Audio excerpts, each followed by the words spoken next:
ওই রামকৃষ্ণ তোদের পাঠিয়েছি দুটো অন্নের জন্য। দেখবি আমাদের নাম করা মাত্রই তারা তোদের অন্ন দিয়ে দেবে। পারবি তো? নিশ্চয়ই পারবো। যেই না বলছে নিশ্চয়ই পারবো। এবার কি হলো? শুনিয়া শ্রীরাম গিয়া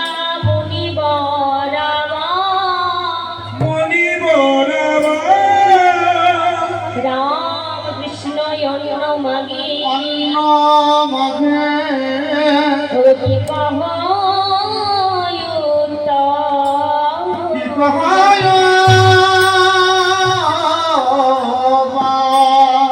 যেই না ব্রাহ্মণদের কাছে গিয়ে বলছে রামকৃষ্ণ অন্ন মাগে, ঠিক সেই সময় মণিগণ নষ্ট হয়ে বলছে কোন রাম কোন কৃষ্ণ, তোদেরকে দিয়ে অন্ন চেয়ে পাঠিয়েছি, আগে তোরা বল। ঠিক সেই সময় শ্রীরাম সুনাম বলছে কেন কোন রাম কোন কৃষ্ণ বুঝতে পারছো না? ওই তো নন্দের নন্দন কৃষ্ণ আর রোহিণী সুত।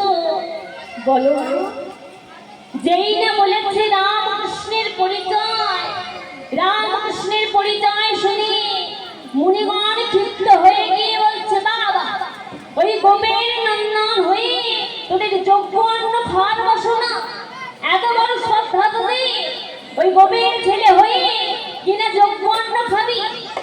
করুণ নয়নে মুনি শোকদ বাজ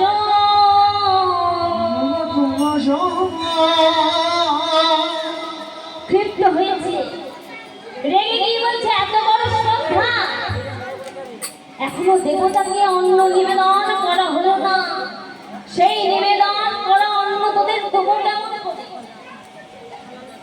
এমন সখাগণে গিয়ে বলছি মুনিবর রামকৃষ্ণ বড় ক্ষুধায় কাতর হয়ে পড়েছে, তাদের ক্ষুধার নিবৃত্তির জন্য আপনারা একটু অন্ন দান করুন। ওই অন্ন পেয়ে যদি সেবা করি তারা ক্ষুধা জ্বালা দরিদ্র হয়ে যাবে। ওগো দেবতারে অন্ন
তোদের একটু অন্তরে ভয় হলো না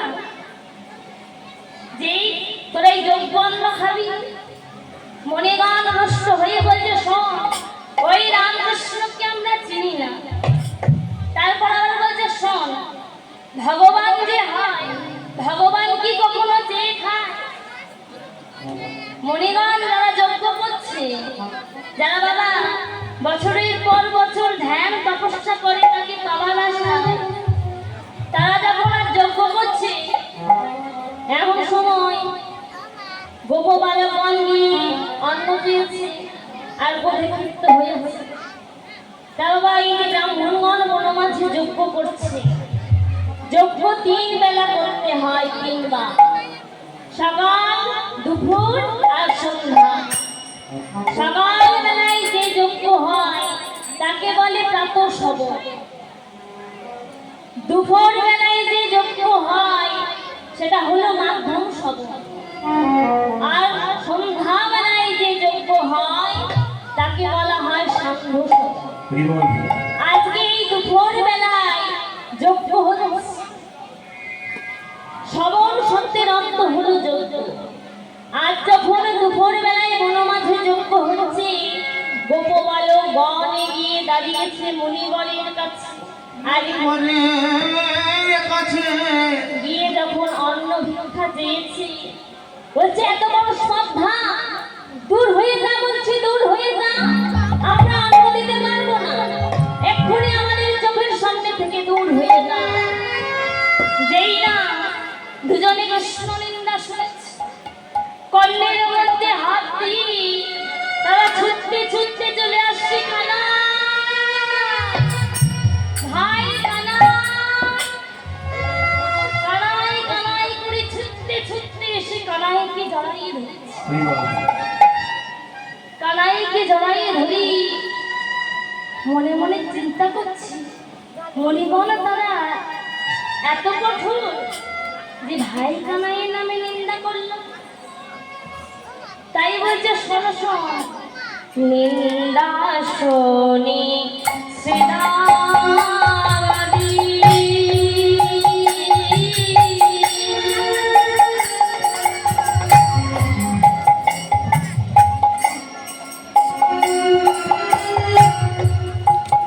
আমার ফিরে আয়া ছিল শুনে সীতামে আজি ফিরে আয়া ছিল মুনির ভাষণা কৃষ্ণের কহিল, মনির ভাব সোনার কৃষ্ণের কহিল, আমরা কৃষ্ণ নিন্দা হইতে নারি, আমরা কৃষ্ণ নিন্দা শুনিতে নারি, আমরা কৃষ্ণ নিন্দা শুনিতে নারি, আমরা কৃষ্ণ নিন্দা শুনিতে নারি, খোদার জ্বালা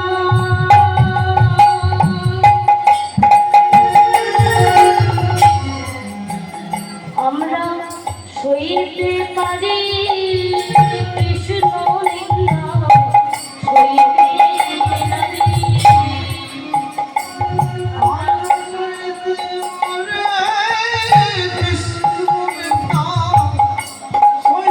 নারি। খোদার জ্বালা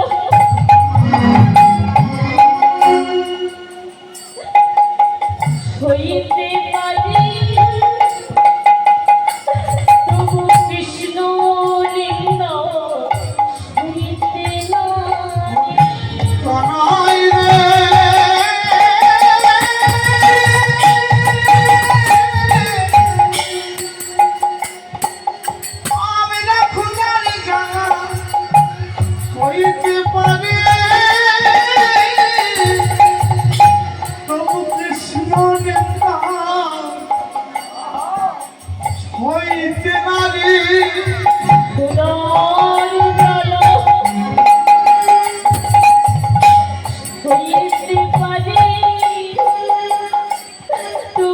কৃষ্ণ নিন্দ আমরা সইতে না। ওই খুদার জ্বালা সইতে পারি ওরে ওরে আমার জীবনের কানা আমরা খুদার জ্বালা সইতে পারি ওরে ওরে আমার জীবনের কানা আমরা খুদার জ্বালা সইতে পারি কৃষ্ণ নিন্দ সইতে নাকি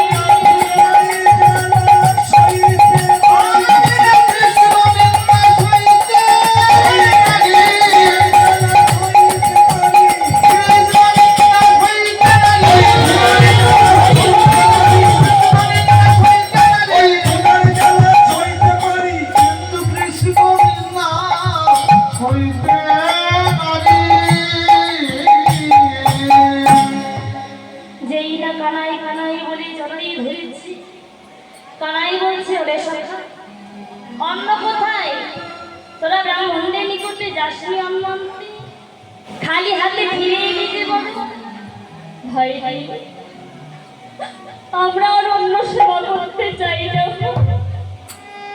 তুই তো আমাদের পাঠালি মুনিগণের প্রাণীর কাছে গিয়ে অন্ন চেয়ে নিয়ে আসতে আমরা মুনিগণের কাছে গিয়ে অন্ন চাইলাম ওই মুনিগণ তো আমাদের অন্ন দিল না কিন্তু জানি তোর নামে কত কটু কথা বলেছে তোর নামে কত তিরস্কার করেছে ভাই রে আমি যদি জানতাম তোর নামে এত নিন্দা করবে কটু কথা বলবে ভাই রে কখনো অন্ন খাবার বাসনা করতাম ভাই ভাই আমাদের জন্য ক্ষুধা মিটে গেছে আমরা অন্ন খেতে আর চাই না শ্রীরাম বলছে ভাই কেন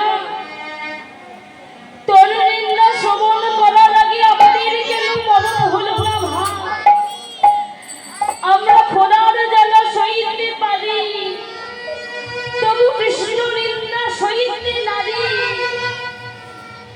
ওরে ভাই কেন খোদার জ্বালা সহ্য করতে করতে যদি মরে যায় সেটাও ভালো তবু কৃষ্ণ নিন্দা সইতে পারবো না কারণ তুই যে আমাদের জীবন তুই যে আমাদের মরণ তুই যে আমাদের প্রাণের প্রাণ তাহলে বল ভাই কেন তোর নিন্দা কি আমরা সইতে পারি তুই কেন আমাদের সেখানে পাঠালি আমরা না হয় অন্ন খাওয়ার বাসনা করেছিলাম তুই তো বলে দিতে পারতিস ভাই যে তুই অন্ন জোগাড় করে দিতে পারবি না তবু বল কানাই কেন তুই ওই ব্রাহ্মণদের নিকট পাঠালি ভগবান সেটা অন্তর্যামী সবই জানি তবুও কিন্তু ব্রাহ্মণ মনে দোষ দিচ্ছে না চোখের জলটা নিজ করে মোছাইয়ে দিয়ে বলছে শোন তোরা কি তাদেরকে বিরক্ত করে অন্ন চেয়েছিস না না তুই তো আমাদের বলেছিস আমরা যেন দুটি হাত জোর করে তাদের নিকটে গিয়ে বিনয় করে বলি যে রামকৃষ্ণ খোদার কথা তাদের খোদার নিমিত্তের জন্য দুটো অন্ন দান করি আমরা গিয়ে কত অনুরোধ করলাম বললাম তোদের খোদার নিমিত্তের জন্য দুটো অন্ন দান করতে অন্ন না দিয়ে কত কত কথা বলে তোর নামে নিন্দা করলো জানিস কানাই আবার দূর দূর করে তাড়িয়ে দিল কানাই যেই না এভাবে বলেছি ভগবান অন্তরে একটু ব্যথা পেলেন শুধু ভগবান নয় পদকর্তা তিনিও আমার বড্ড ব্যথা পেলেন তিনি কি কলম দিলেন অন্ন নাহি দেয় আরো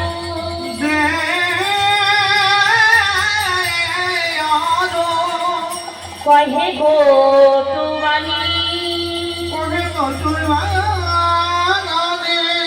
শুনিয়ায় উদ্ধব দাসী উদ্ধব দাস আকুল পরাণী আকুল পরাণে।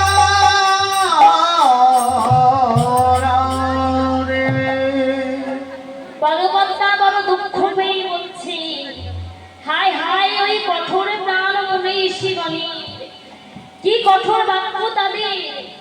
তারা জানে না যে তারা কার নামে নিন্দা করছে। ভববেশ বেদকর নবকৌশল নটবর, ভববেশ তাহার রূপ। যার নামে আজকে যজ্ঞ করছি আর তাকেই চিনতে পারলেন না, এর চেয়ে কি দুর্ভাগ্যের বিষয় আর কি হতে পারে। তাই আবার কি বললেন, কি দূর ভাগ্য বলবন্ত গনিয়া না পায়ন্তু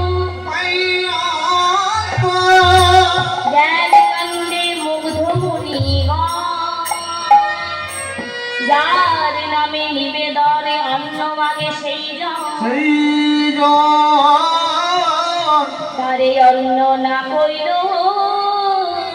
অর্পণ। তার না হইল এখানে কিন্তু বুঝবার বিষয়। বললেন কি দুর্ভাগ্য বলবন্ত গনিয়া না পায়ন্ত। মণিগণ যে কত বড় ভাগ্যহীন সেটা তাদের আচরণে প্রমাণ হয়ে গেছে। যার নামে নিবেদন অন্ন মাগে সেই জন, ভগবানের কৃপা পাওয়ার আশায় মুনিগণ ধ্যান করে তপস্যা করে। আজ এই মধ্যাহ্নকালে সেই ভগবানের কৃপা পাওয়ার আশায় তারা বনমাঝে যজ্ঞ করেছে এবং তারা এই যজ্ঞে চরু নিবেদন করে, মানে অন্ন নিবেদন করে। কাকে করে না ভগবান। কিন্তু সেই ভগবান যখন তিনি শ্রীরাম সুদামকে দিয়ে অন্ন চেয়ে পাঠালেন তখন তারা অন্ন দিলেন না। তাই বললেন যার নামে নিবেদন অন্ন মাগে সেই জন, তারই অন্ন না হইল অর্পণ। তাকেই আর অন্ন দিল না, অন্ন না পেয়ে ফিরে এলো। কিন্তু লক্ষ্য করে দেখবেন ব্রাহ্মণগণরা যখন ভোজন করতে বসে, ভজনের পূর্বে তারা আগে ভগবানকে ভজনে যে জনার্দন বলি অন্ন নিবেদন করে তারা সেবা করে। কিন্তু আজ তারা সেই অন্ন প্রার্থনা করা থেকে বঞ্চিত হয়ে গেল। তাহলে ওই যজ্ঞ করে লাভ কি কিছু হলো? লাভ কিন্তু কিছু হলো না। তাহলে ভক্তের মনে প্রশ্ন জানতে পারে, ভগবান সে তো স্বয়ং ভগবান, সে কি পারত না সমাজের অন্ন খাওয়ার বাসনা পূরণ করতে? নিশ্চয়ই পারত। কিন্তু ভগবান যা করেন সবই তো লীলামা। তাই ভগবান আজকে অন্ন চাইতে পাঠালেন তারও কারণ আছে। কারণ কি নাই, জগৎকে শিক্ষা দেওয়ার জন্য তিনি আজকে অন্ন চাইতে পাঠিয়েছিলেন ব্রাহ্মণদের কাছে। তাই পদকবি কি বললেন, ওই অন্ন ভিক্ষা নাহি মনে শিক্ষা দিতে জগরণে।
পত্নী রহে ওই চাকরি ছোয়া সে ব্রহ্মাণ্ডে ওই জ্ঞানে কর্মে কর্ম কাণ্ডে চাকরি ছোয়া সে ব্রহ্মাণ্ডে এই থেকে হো না পাবে আমারে থেকে হো না পাবে আমার কিছু দেহ